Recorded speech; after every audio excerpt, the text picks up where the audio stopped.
cha thiên lung kẻ của mít chia căn chim giông anh thấy chiêm lâu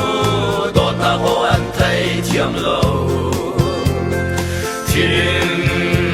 lung mây bằng al ruang ang ezu ka thiên kan ram dam nao cha boi pa mit khi he kan da na khi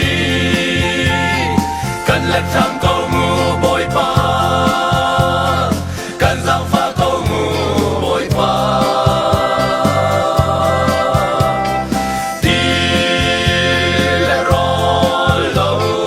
in kan in au na bo hi kan le chang lo kan ram hi dam der câu chang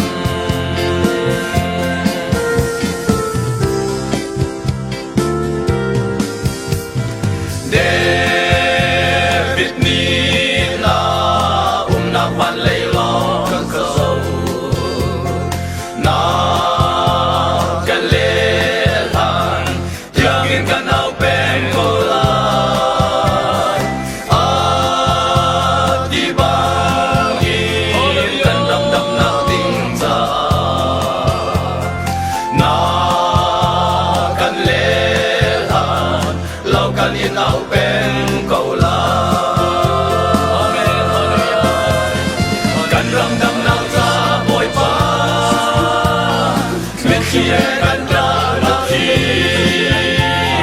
kan lek tham câu ngu bồi pa kan giang pha câu ngu bồi pa đi le ro lo in kan in ao na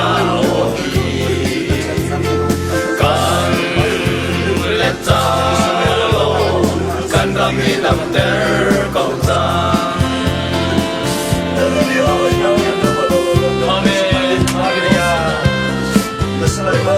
mo ka boi pa câu san bình đẳng kan ngày lo kan nun na kan khi chu nang ma lo si sai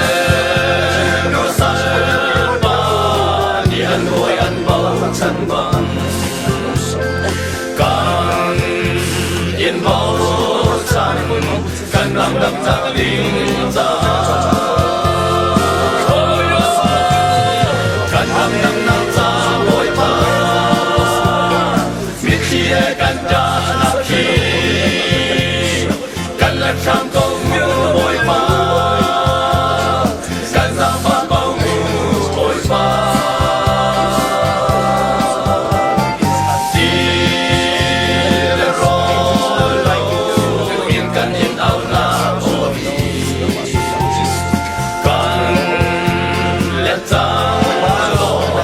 kan ram hi dam der